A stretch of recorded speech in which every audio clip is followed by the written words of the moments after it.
When they told me that AI was going to be bigger than the internet, I was all in. You need to get on this now.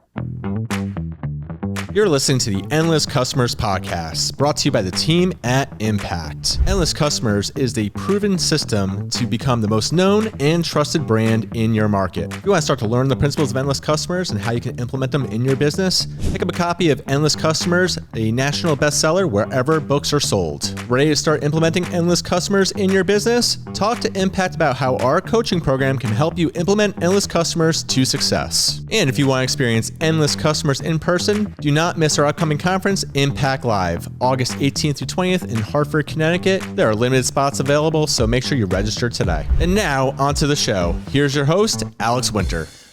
Today, we're talking about something that every marketing and sales leader is thinking about, but not everyone is doing well: AI. Our guest is Keven Ellison, VP of Marketing at AIS, and he's not just using AI tools. He's leading his team to adopt a mindset that allows them to innovate without losing their voice. In this episode, Keven shares how they're integrating AI into real workflows, the mindset that's driving adoption, and how they're staying personal even as the tech gets smarter and smarter. Keven, welcome back to the show, my friend. Thank you. It's great to be here. It's great to have you. It really is. And I'm jealous. I'm seeing the palm trees in the background, and I'm wishing I was out. You're in fabulous Las Vegas. Is that right? Absolutely. Yes. Well, thank you so much for being on the show and taking the time. We have a lot to unpack. We're talking AI, and I know that's like a very blanketed statement, but you are on the leading edge of this revolution, and you've always been on the leading edge. I met you a few years back when I came out to film a case study with you, and I feel like you've always had an eye for tech and just staying on the leading edge of whatever's trending, and you're just a really smart guy. So I'm going to stop talking and let you introduce yourself and tell us a little bit about AIS to set the stage before we get into all the details. Sure.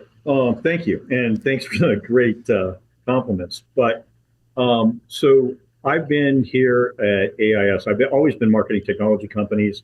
I'm 63 years old. Okay. I'm an old guy. I'm an old marketer. Okay.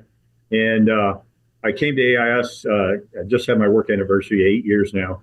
And the company is a technology provider. It's had to pivot from traditional, what started 22 years ago in copiers and printers, and it's now pivoted into more technology business, which is IT services, telecom, and also security cameras. And now I am pushing, which was marketing as a service, more towards providing AI, not only consulting, but we're going to be moving toward subscription-based, scalable AI agents that we're going to be able to provide our 2,600 customers, as well as our prospects. So we've been doing this now. I mean, we've been doing this long enough, being in the business for 22 years. We have all these customers, but they're having the same challenges that all other businesses are having right now on this AI landscape that's just coming at us. It's a big, giant tidal wave of information, and it's really hard or difficult to sort of navigate your way through it. And I think I found a really easy way to do this because I'm having to do the same thing that these business leaders are having to do now in their business. Yeah, absolutely. I totally agree with you. It feels like a revolution. It almost feels like that .com bubble, but almost even bigger.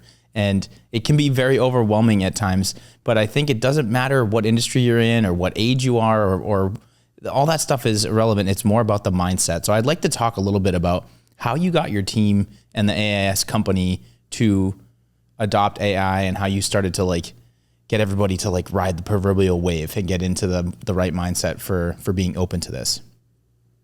Sure. It's not much different than trying to get the mindset of, say, when we first received They Ask You Answer or Endless Customers, what we are trying to do to indoctrinate or actually teach or educate our staff on something that's new.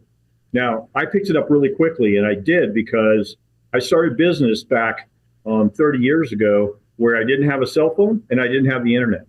And when somebody told me that AI was going to be bigger than the internet, I jumped all in. And this was about 2 years ago. And I think I was at an Impact Live when I heard Rocher speak.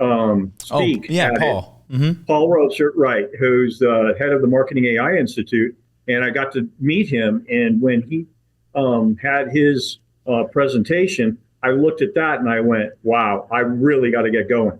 And so if you really look at how AI has evolved inside for business, you look at it, marketing has been able to achieve great things with AI already. And we are the ones that are early adopters of it because it's allowing us to do content. It's allowing us to do social media, take any of the tasks and really automate those workflows in order to permeate the rest of our organization. Okay, so really my role has changed over time. So when I first started doing this with my team, my staff immediately rebelled. Okay, I had my content manager say to me, Kevin, I can write better than AI. I don't trust it. I'm stuck within driving between the AP style guidelines, and you know what? I can't write as good as me. So I learned early on that we have to show by example, right? So a year ago, I took my content manager and I said, okay, show me your greatest article that you've written. Okay, and I want to see that. Sure. So she did. I said, okay, give me a couple other ones. So she gave me those examples. What I did was, then I said, tell me the next topic you're going to be writing about. And she did. She gave me the next topic. And I said, okay. Overnight, I took the articles that she wrote. I built a style guide within ChatGPT of the way she writes. And then I took that and I wrote the next article using the principles of they ask, you answer, and writing the way she does and using her articles as examples. When I did that, as sort of a reverse engineer of her, I sent it back to her the next morning and she goes, wow, Kevin, that's probably the best article I've ever seen you write. And I said, that's not me writing, that's AI. And when I showed her that, she was all in. So now, we had a call yesterday and she goes, Kevin, you know what? She goes, I could go and I could be making probably a lot more money with other companies. We're going out there, but you have been teaching me on what I need to know and to have a longer lifespan within my role, not at any organization, whether I'm at AIS or not, because you're pushing me to learn AI. And she says, I see the writing on the wall. If I don't learn this stuff now and the way you're pushing me, then I'm going to be out of a job. Absolutely. And I said, you're right. You're absolutely right. So that's sort of what we need to do. And I'm finding the same sort of pushback throughout the rest of the organization. My role has changed from vice president of marketing to now AI ambassador, and I'll probably be the AI architect within our organization in the future, and I'll probably have somebody else that takes my role in marketing because I see what's happening. A month ago, let's say, ChatGPT really quietly launched a way of recording meeting minutes for 2 hours, and they can record any meeting in 120 minutes. And it can also then build the meeting summary, and it can build the summary and the minutes of that meeting, or take the minutes of the meeting, summary it, and then pull out all your action items, right? Wow. That just took out Read AI, Otter, that took out everybody, and they don't even know it yet that it actually took them out. Think of the future as, and we'll get to it, I'm going to show you some things that we're building, but think of the future as, are you really going to need a CRM? Okay? Because AI is going to listen to all of our phone calls, AI or our video calls, and which you guys have been telling us over and over again, we should be recording everything. But it's more important now that we are, because not only for training our sales staff, but AI is going to be doing a better job than what we could do, not only in identifying our ICP, ideal customer profile. It's going to be able to respond quickly based on their pain points. It's going to be able to do all of those things for us and very quickly, where we could have done it okay, or we'd have to think on our toes, or think on a call, where we don't have to do that now. Right. All right. I sort of just threw up all over you with that answer. Okay. But what's happened is I'm teaching my team today, going back to what your original question was, I'm teaching my team today those practical things that they need to learn, but they need to learn how to do it right. Mm-hmm. Okay. And one of the biggest problems I've seen is that people don't know how to prompt correctly. So that's the first thing I taught my team. Okay. There's 4 things that you need to know how to prompt correctly. The first thing is you need to give it a role. And I don't mean you need to give it a role like if you're going to say, I want you to be a copywriter or I want you to be a content manager. I mean, you need to give it a specific role. I want you to be a content manager for a Fortune 500 or a SaaS company, enterprise company, that has successfully, with their last article, had 280% increase in engagement and in driving traffic to our website. Now you've got a really good tight role that you provided. The second thing is you need to provide enough context. We need to teach the AI tools what platform you're using, whether you're using ChatGPT, Gemini, Claude, Mistral, DeepSeek, whether you're using any of these LLMs, you need to give it plenty of context to know who you are and what you do. Third, you need to tell it how you want, what success looks like, and how you want it to provide that result back to you. Okay. And the fourth thing that's probably the most important is that you need to tell it this. You need to say at the end of your prompt, you need to say, ask me any clarifying questions to ensure that you complete this task with 95% accuracy. If you do that and you provide that last item right there, anything that you didn't provide up in the top part of it, on those first 3 items I gave you, it will ask you those questions before it provides you a result back.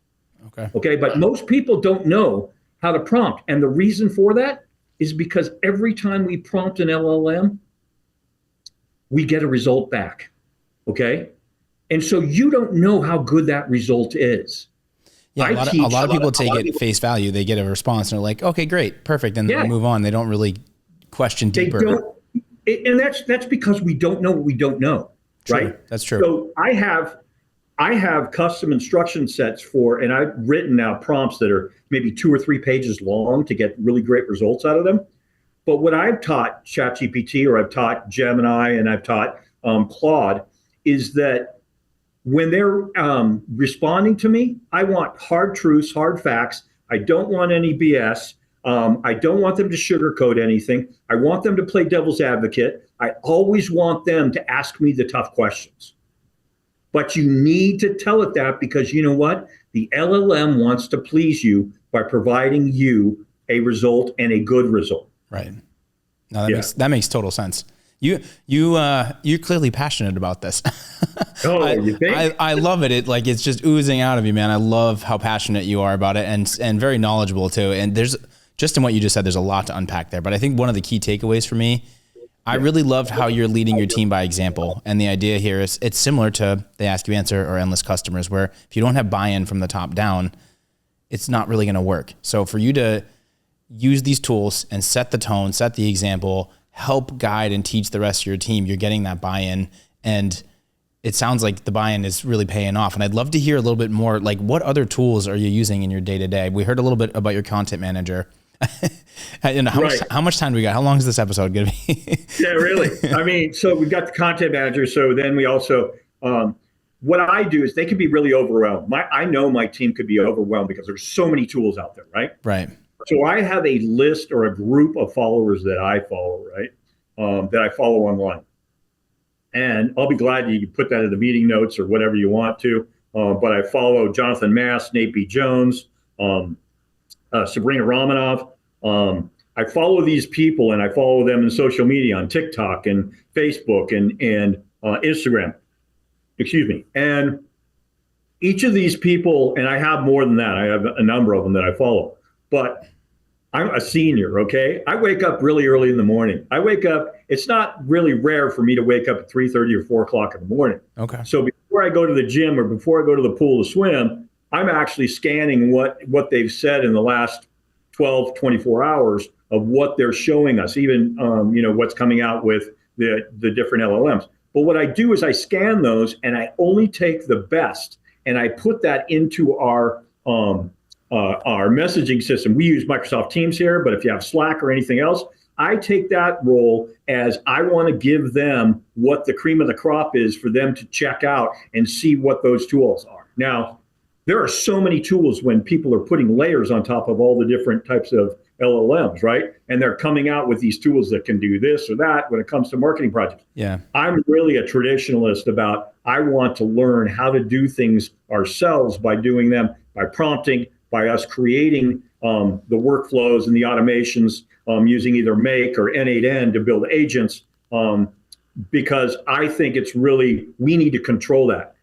People are out there, either they're collecting or they're trading prompts right now, right? Yeah. And that's a big thing, right? So you see all these people, oh, use this prompt, use that prompt. You know what? I'd say 95% or 98% of those prompts that they're giving away, and they're saying that this prompt does a great job, this or that, I've tested many of them, and they don't do a sufficient or they do an average job of being able to provide a good result out of it. Yeah. Now I've taught ChatGPT to take a prompt that I think is something that I'd like to look at, and I have it. Now I tell it to create a super prompt. And what that means, ChatGPT knows, is to take that and use all the knowledge that I've given it on how to write a great prompt, and it'll come out and give me a prompt that's a full 2 or 3 pages long on how to do it correctly. Right. Experimentation is huge, Kevin, and we do the same thing absolutely. Here. Yeah, absolutely. Yeah. Our CEO, Bob Ruffalo, was pushing us to do the same thing. And I think there was a fear in the beginning of like, oh, we're going to try experimenting with tools and it might not work or it might not be good. But that's part of the journey. It's like you have to experiment with these tools. And if it's not good, then okay, cool. This prompt or this tool isn't working for me or for my specific task here. And you can move on to the next one because there's like a new one coming out. It feels like every single day at this point. Right. What's the greatest way to learn? And that's to make mistakes or fall flat on your face. I mean, because that's how we learn. Right. It's not by doing things correctly. You can't learn if you just keep doing things correctly every time. It's always by making mistakes. And that's how I probably learn more than anything else, is how I make mistakes. And then I take that learning from it and I apply it the next time on how to fix something. That's great advice. Really great advice for a multitude, not just for AI, but in general when it comes to learning and growing and scaling your businesses here. So, there's one other thing that we should probably be thinking about too, thinking of the future, right? Okay. So originally people were all saying, is AI going to take my job, right? That was a big thing. And then, no, somebody that knows AI is going to take your job, right? It's really about, I taught my staff that they're not going to be managing people in the future. And I'll show you that in a few minutes, right, of what I see as the future. But they're not going to be managing staff. They're going to be managing the machine. And something Gary Vee said a while ago, and other people are picking up on it, he actually said on one of his podcasts and said that we're going to need to teach our people not to be masons anymore, but to be architects. And so what I'm teaching my staff is you're not going to be managing people, you're going to be managing the machine. And so what we're building right now is, let's take my content manager. I'm taking her entire workflow from the beginning, from a creative brief we would take with our own company, learn everything about the company you possibly can. I created a GPT that creates a 40-question GPT that's a creative brief. You take that and you drop that into what we're going to building out as a content management agent. And it has all of the workings of they ask you answer, the big five. And what it does is it does every step that she does in building the keyword strategy, building the keyword calendar, and using SEMrush to do that. It goes out and reaches out and touches those tools. Then it goes and builds a content calendar, builds that in Google Docs. Then what it does is then it starts writing the articles. It takes the article from ChatGPT, then it takes it, humanizes it in Claude. Then it takes that and removes the watermarks, the AI watermarks from it. And then it's ready to post. It puts it into a folder inside Google Docs. And then it creates the images using either it can use Grok or it can use Adobe Image Studio or it can use Leonardo, whatever we want it to, or it can even use ChatGPT to do that. But basically it can create the image for that blog article, drops it into a folder, and now it's ready to post. If we wanted to, we can even take that a step further, and now we could take that and make it so that it could actually do the posting itself onto the website. Now, think about that. You just took a workflow that we've taken that's the content manager. Now she's going to be watching that workflow, making sure that it does. Now she started where in this process of becoming, when you trained her 7 years ago on how to be a great content manager, she was doing about 2 articles a month. We moved, or 2 articles a week. And then we moved it up to 3 articles a week. Now we've got 5 products or services, and I didn't think that would be scalable. Now it is scalable because last month she wrote 30 articles using AI and using this process. Wow. Okay. Now she could do 1,000 articles, or we could be doing this for other customers, teaching them how to do that by using this agent that we're building that does the entire workflow. And by the way, it also has reporting at the end of it. So it drops that into the folder so they can see how they did and how their article performed last month. On top of that, we're going to be teaching it how to do AEO, or what's called GEO articles as well, so that it not only does SEO articles, but AEO articles as well. So now we're building this agent that's now something scalable that we can actually offer our customers as well. That's fascinating. Automation's a beautiful thing, but there's still a human element to it. And I think that's something I hear Marcus say. Absolutely. Yeah, and I hear Marcus say that a lot, that you can automate these workflows and really crank up your production schedule, the quantity, but you still need to have your content manager there to oversee it and be the architect and make sure that it's still in the right voice and the right breath and pacing. You're right. If you think about it, the LLMs are right. They were sort of at an infancy stage. They're probably at a young teen or an adolescent stage. Even with Grok coming out, Elon Musk product, where he says it's a PhD level student. But if you think about it, you still need it. There's a number of things that AI can't do, and that's the human element, right? So you definitely need somebody in there to oversee it. But we also need that architect or that content manager in there to making sure that they know how to make new changes when they become available. It was a while ago when we looked at content and said, oh, this content's good because it came back from ChatGPT and it wrote as good as our content manager can write. But did it really write like a human? No, it didn't, because it's got M dashes in it. It doesn't break up the writing that it can. But you know what? We just needed to teach it on how to do that. And so that's where we need to have, whenever there's new updates or new ways of teaching that or prompting it in that automation, we need somebody, a human, in order to do that. You're absolutely right. That's a great point. And you have my wheels spinning. There's so much to unpack in this conversation, right? So I love talking with you. I really do. When this happens, good. I love talking about it too, right? This happens at Impact Live too. I feel like every Impact Live, you and I end up in a corner of a hotel. Hey, we're only 2 weeks out. I know, we're almost there. Out, so that's right. I have to I'll be there. Yeah, I got a shameless leap. Oh, you'll be there. Awesome. Well, for anyone that's listening and watching, Impact Live, August 18th through the 20th, up in Hartford. You can meet Keven. You can meet us in person. Don't miss out. Yep. I think there's still some tickets available. I would love to talk about AI. Yeah, absolutely.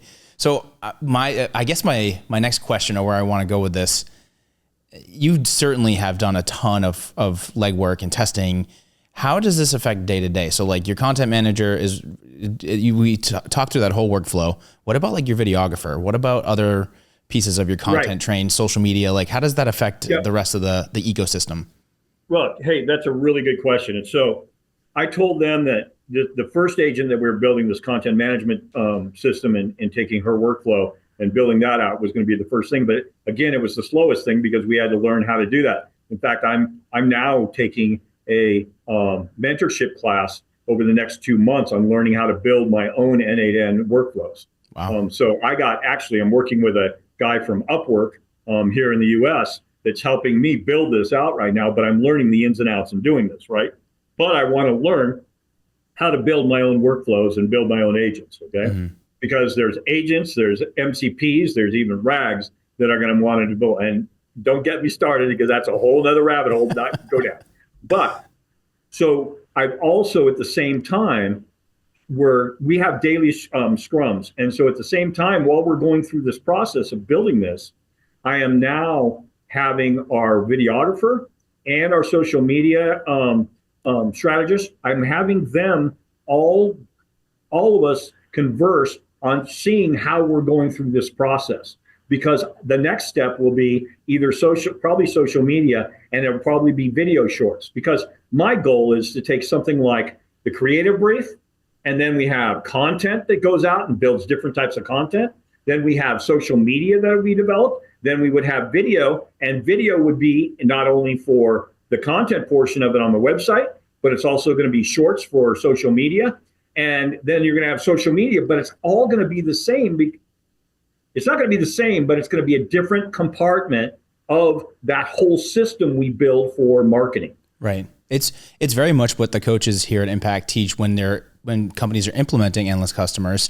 It's just using AI versus doing it yourself and repurposing content. Because if you're writing a really great article, that article could easily be a Selling 7 video on your website, could easily turn into shorts on your social media channel. So it's the same principles, just with more automation and using AI.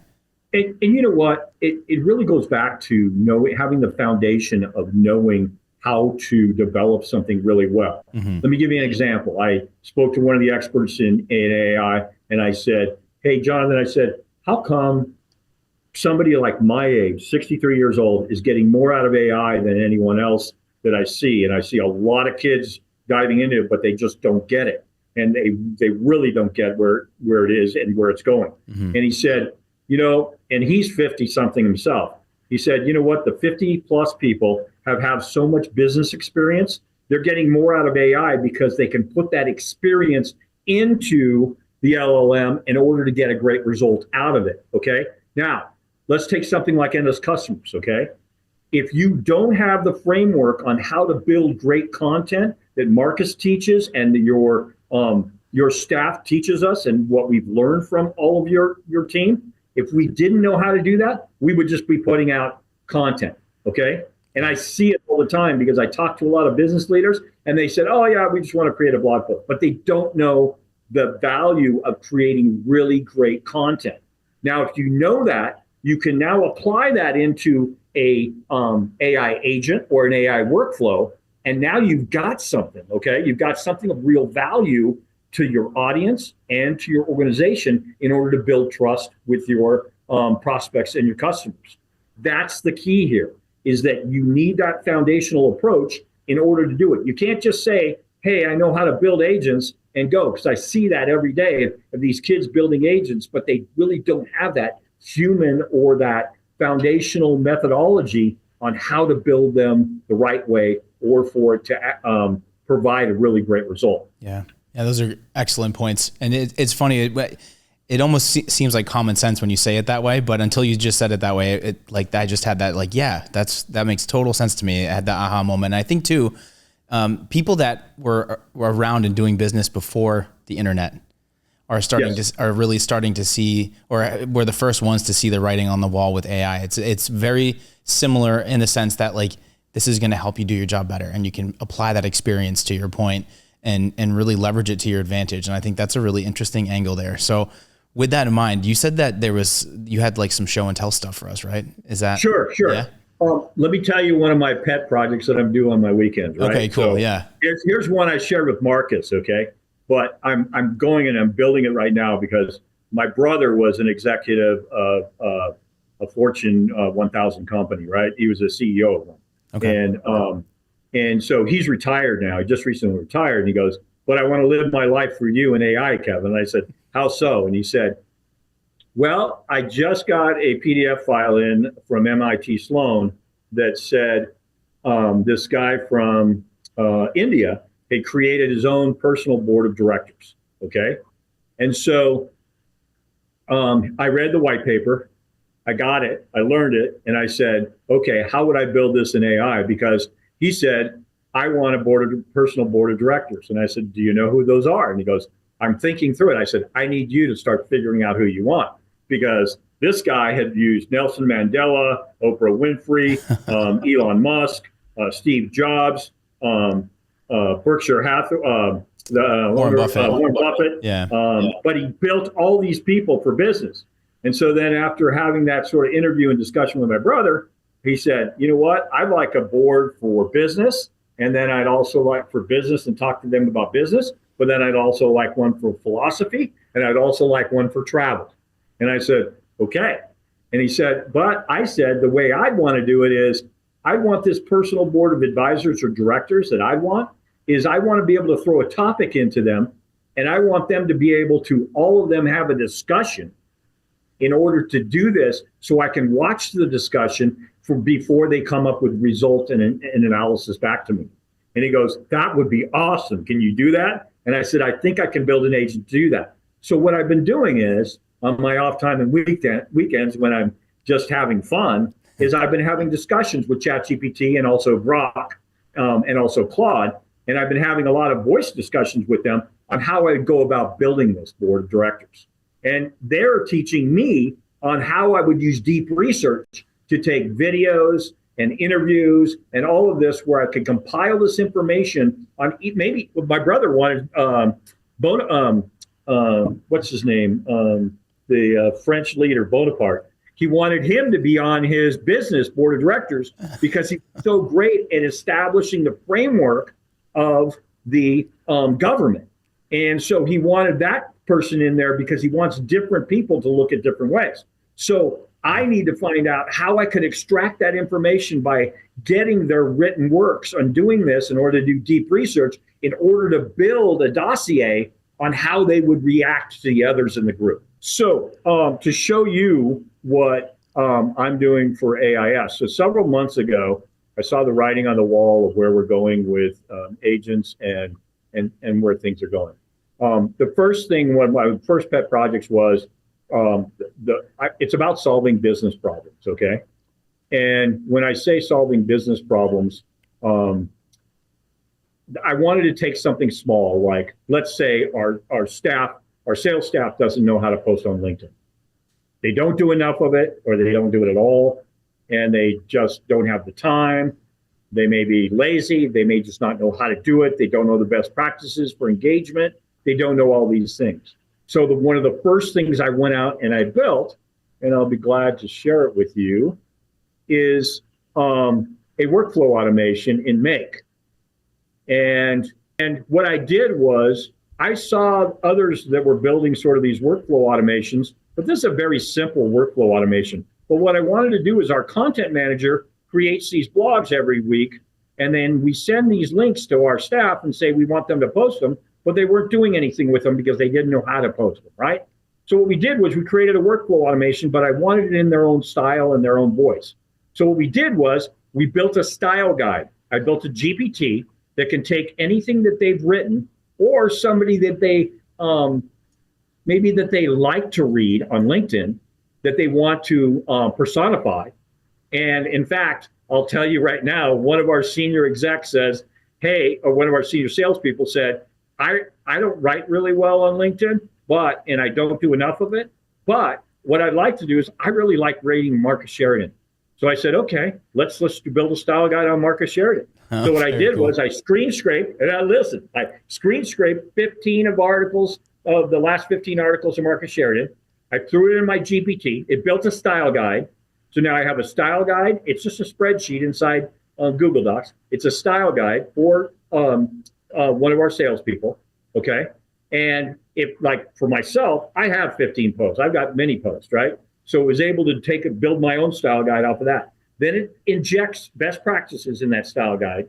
And now what happens when we get an article link that comes out, we have another spreadsheet in Google Docs, and our staff and our content manager, she just puts the link in there and she moves it from false to true. And then she runs this. And now our 15 salespeople get an email with 3 different ways that they can post in their own voice. It has the article link in it. It also has the hashtags in it. And then it also gives them 3 disruptive hooks that they could use that they could replace at the top of it. And what it does is this Make automation was so simple. It reads the article, puts it in their own voice of how they would post for it, and then sends them an email right back to them that they get so they can post. Wow. It's taken something that I saw our VP of sales about an hour to do, where he had to go out and find the article that he wanted to write about. He had to read the article. Then he had to figure out what he wanted to say, and then he posted it. And it took him probably 45 minutes to an hour to do that. Now it can be done in 2 minutes in your own voice. Wow. Absolutely. Now I've got my whole team, which I only had probably 1 or 2 people every once in a while in a week posting. I've got them posting every day now. Unbelievable. That's so cool. Now, as soon as I saw this, I said, but I don't want to post just about our products and services. I want to post about AI. That's what I want to post about, okay? Yeah. So what we did was we created another automation, and I created another scenario here that allowed us to create, and make.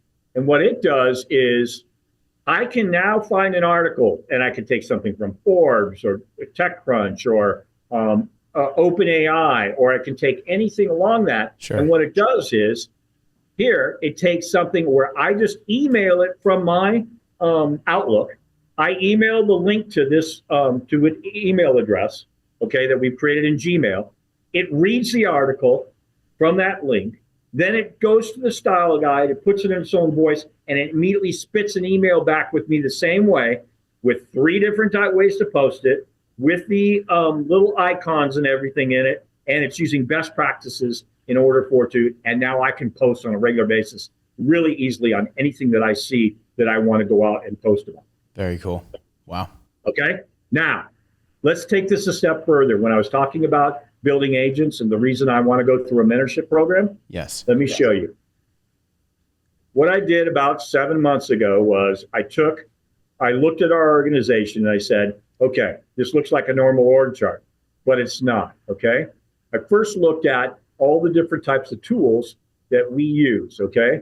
And when I did, I looked at, let's take a look at, we've got employees, we've got different types of automation tools. We use Microsoft Office, HubSpot.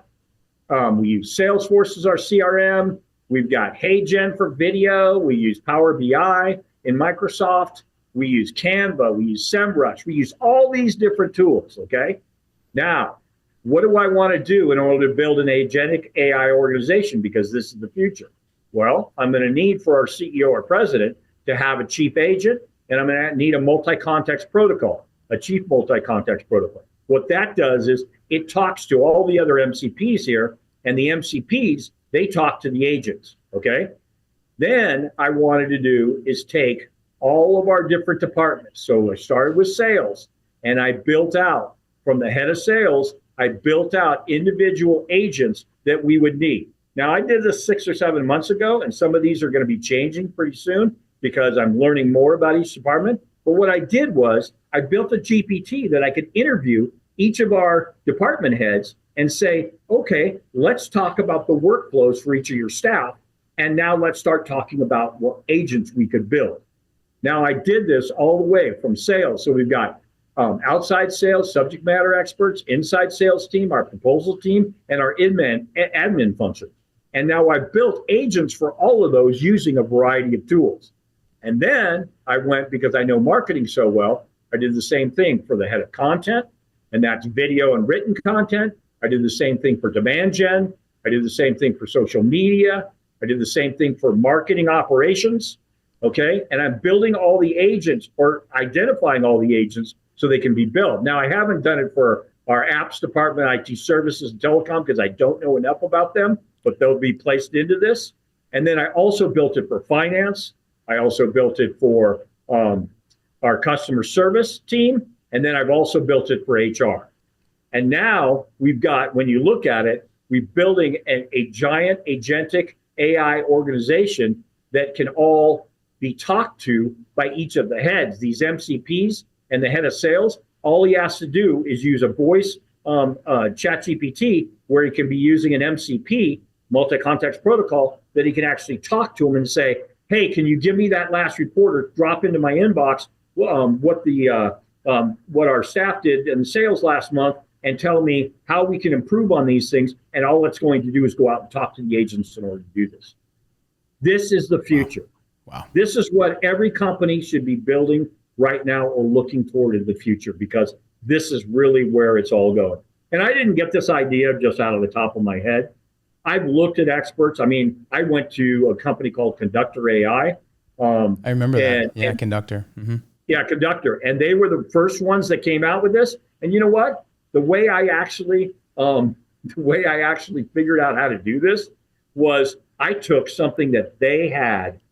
They've already built something similar to this, but they weren't giving it out. And so what I did was I used ChatGPT to say, and I did screen captures of their video as they pan through this. And I said, put it all back together with me and now tell me what it is. Amazing. Okay. Wow. And now it explained to me what they were building here.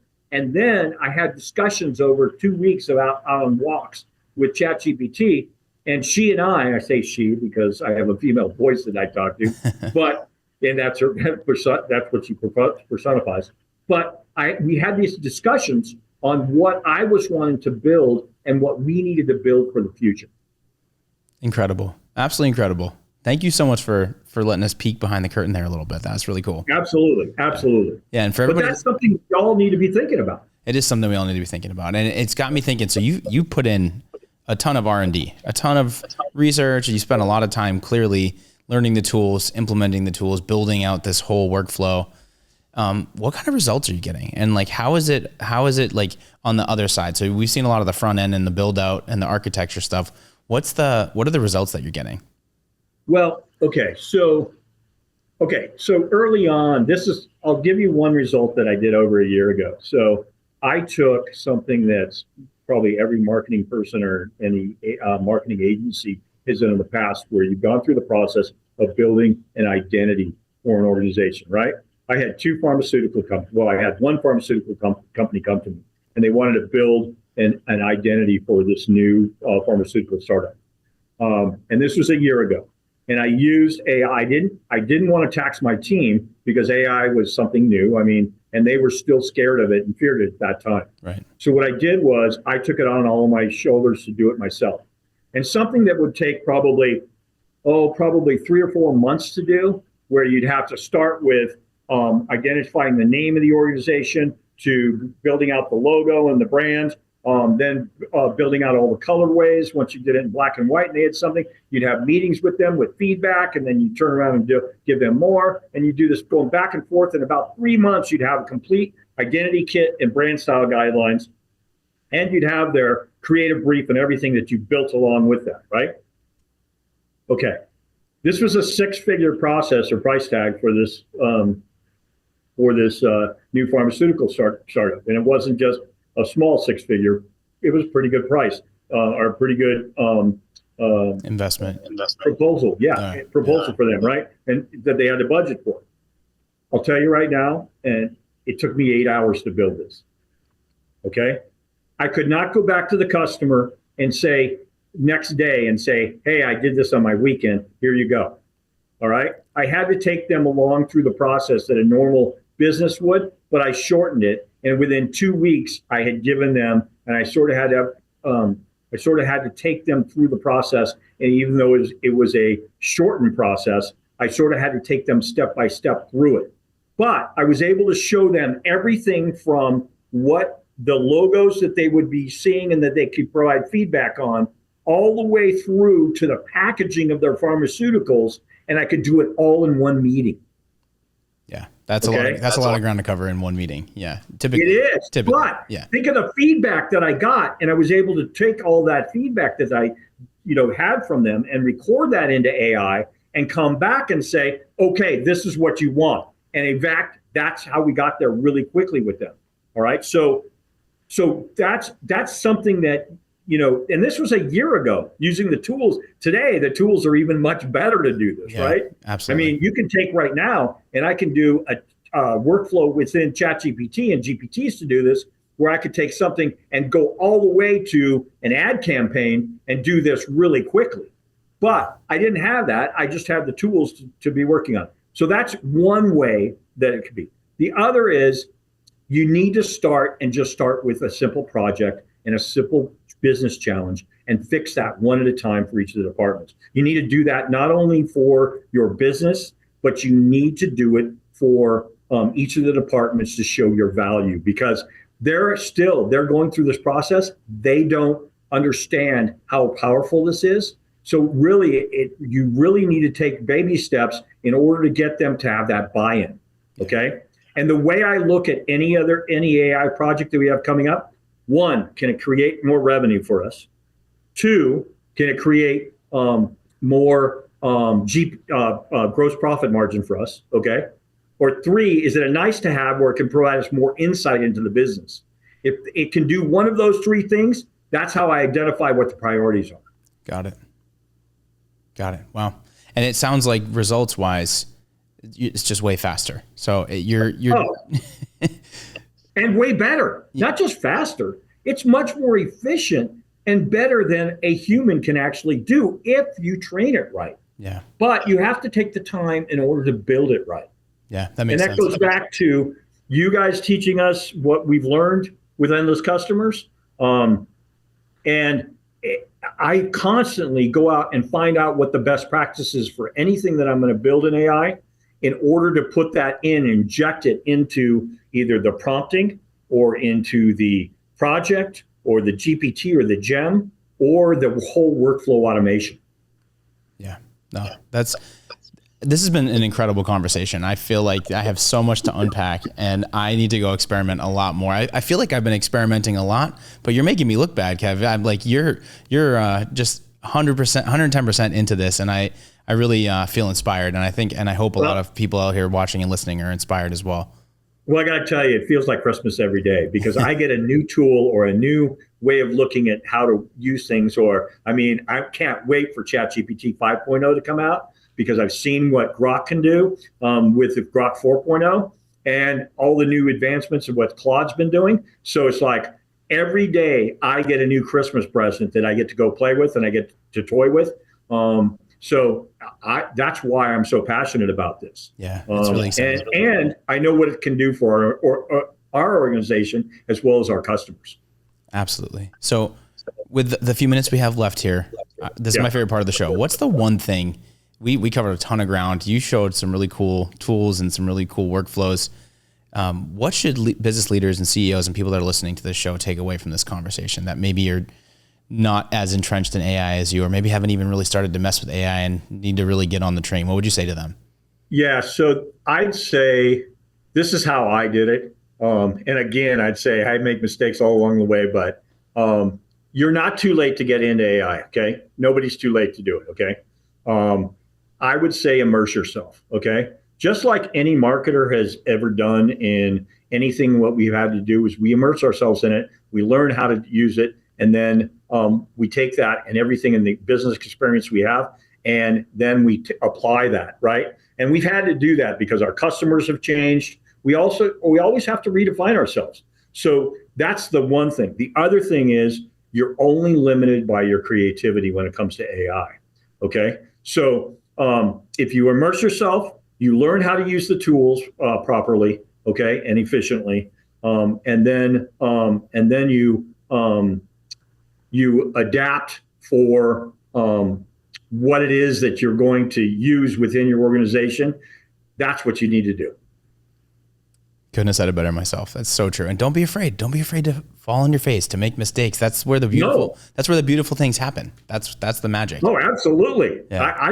I would rather make mistakes than be right all the time or make things over and over again and for them to be right. Because when it got to that point, even using AI, when it kept telling me over and over, no, this is the right way that you're building this, that you're doing this right over and over again, I said, wait a second, let's play devil's advocate. I want you to take a turn now, and I want you to be a hard critic of me. And when it did that, now it started to show me the behind the curtain really of what I needed to do in order to fix it, to make it right. Excellent. Very, very cool. Keven, thank you so much for your time and for being on the show today. This has been an excellent conversation. Thank you very much. I really appreciate it. And listen, if anyone wants to talk more about it, again, at Impact Live, I'd be happy to, because as you can see, I'm passionate about it and I love talking about this. Yes. We'll definitely be talking a lot more at Impact Live. I hope to see everybody at Impact Live that's watching and listening as well.